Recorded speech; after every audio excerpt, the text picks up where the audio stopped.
Hey everyone! Apple just released iOS 26.1 Beta 2 for developers. By the time you're watching this, the public beta should already be available or rolling out within a day. The update comes in at about 1.97 gigabytes on my iPhone 15 Pro, and the size is nearly identical on other supported devices. Alongside it, Apple also dropped iPadOS 26.1 Beta 2, macOS 26.1 Beta 2, watchOS, tvOS, HomePodOS, and even visionOS 26.1 Beta 2, making this another full system refresh across the lineup. All right, let's jump in. We'll start with the build number and then walk through all the new changes, refinements, and visual updates in this release. Once the update is installed, go to Settings, General, About. You'll see the new build number, 23B5059E. It's one of those long identifiers that usually signal a batch of internal changes. This time, Apple refined several design elements, updated the modem firmware, and added new security management options that make the system even safer. Let's start with the modem update. If you've experienced unstable cellular connections, dropped calls, or weak signal transitions between towers, this version should make things smoother. Apple hasn't detailed the exact changes, but modem updates like this usually focus on connection stability and reducing random network drops, something many users noticed back in the first 26.1 beta. Visually, the liquid glass design across iOS continues to evolve. Depending on your wallpaper, you'll notice stronger reflections and light refractions, especially on blurred panels and folder backgrounds. When you compare Beta 1 and Beta 2 side by side, the new version leans further into that glassy depth Apple's been refining with the Tahoe design language. It's a subtle change, but it adds a new sense of dimension and polish, especially noticeable on OLED displays. Now, let's move to something new in Settings, Privacy and Security. Scroll down and you'll find a section called Background Security Improvements.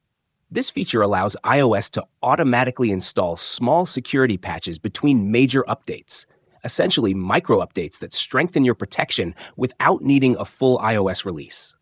Apple explains that these patches can be temporarily removed if compatibility problems occur, then re-enabled in a later update. It's an evolution of rapid security response, but now it works more seamlessly and continuously. You can turn it off if you want, though iOS will warn you that doing so may reduce your device's protection. Design-wise, Apple continues refining the interface across iOS 26. In Beta 2, many settings headers and menu titles have been shifted to the left instead of being centered. You'll notice this new alignment in sections like General, Wi-Fi, Bluetooth, Cellular, Accessibility, and others. It's a small but intentional change aimed at creating a cleaner, more consistent layout that matches what we've seen in macOS Tahoe. Some menus, like Apple Intelligence and Siri, haven't received the update yet, but they're expected to follow in upcoming betas. Folders now use this same left-aligned format with bolder, heavier titles, continuing Apple's ongoing visual refresh for iOS 26. Next comes a subtle but smart usability improvement, the alarm interface.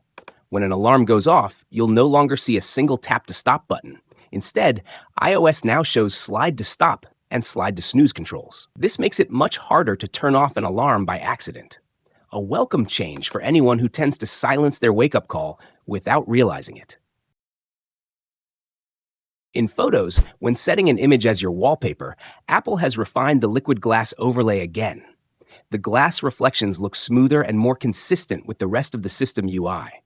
Also, the bottom curve radius of the wallpaper frame, which used to look a bit squared off, has been corrected.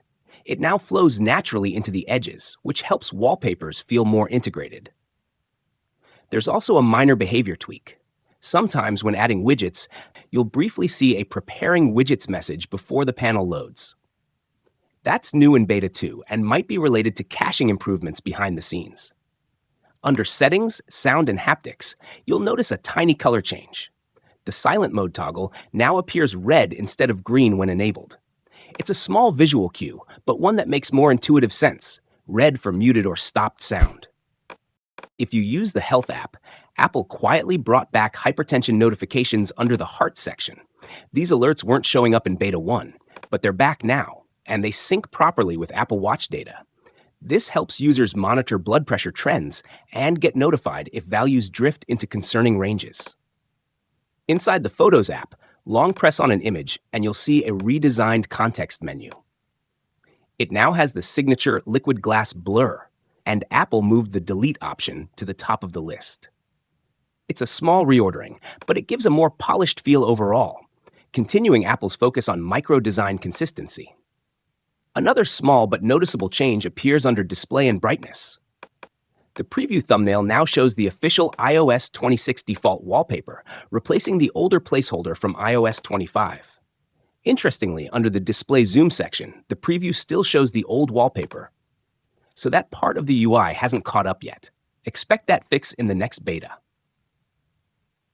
If you open the App Store, tap your profile icon and scroll through sections like Purchased, Subscriptions, and Notifications, you'll see that the little arrow indicators have been recolored from gray to blue. A small detail, but one that adds a touch more vibrancy to the App Store's interface.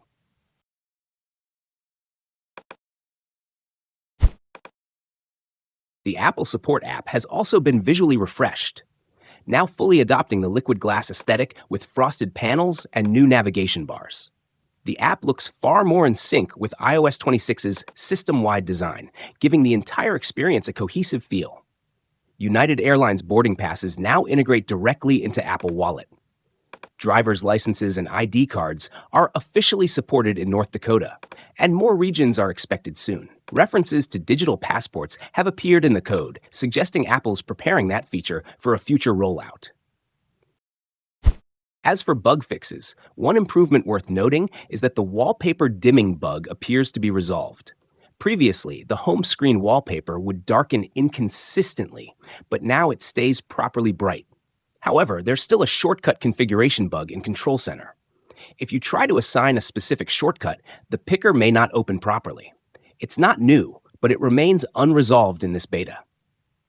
Apple's official release notes are identical to Beta 1, so these fixes haven't been documented yet, but they're noticeable in testing. Performance-wise, iOS 26.1 Beta 2 feels snappier across the board. Animations, scrolling, and ProMotion responsiveness seem smoother, especially on older models like the iPhone 14 Pro Max. RAM management is also improved. Fewer background apps are being cleared, which helps multitasking performance.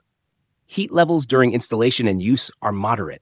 The device warms up as expected during setup, but nothing extreme. Storage usage remains roughly the same, around 20.7 gigabytes versus 20.79 gigabytes in Beta 1, depending on your setup. Battery life looks stable so far, though it's too early for a final verdict. In my tests with about 2 hours of screen time, the iPhone 17 Pro Max used around 17% of battery, which is consistent with earlier betas. Geekbench results come in around 3618 single-core and 9155 multi-core, which is virtually unchanged, maybe a slight boost after settling in. Performance tends to improve after a few days once background indexing finishes. Looking ahead, Beta 3 could land within a week or two. Apple's current schedule has been unpredictable, alternating between weekly and bi-weekly drops. We might also see an iOS 26.0.2 patch if Apple needs to address smaller bugs before the next major build. And yes, an October Apple event is still expected soon, possibly bringing new iPads, MacBooks, or even a refreshed Apple TV based on recent FCC filings. So should you update? If you're already on Beta 1, definitely. This build is more stable, with noticeable polish and fewer UI glitches. If you're still on iOS 26.0.1 and prefer a smooth daily driver, maybe wait for the release candidate. Overall, though, Beta 2 feels solid. Smoother visuals, consistent animations, better stability, and a few nice visual touches that make iOS 26 feel more complete. If you found this overview helpful, drop a like, subscribe if you haven't already, and let me know in the comments what device you're testing iOS 26.1 Beta 2 on and how it's running for you. I'll have a weekend follow-up once we collect more battery and performance data.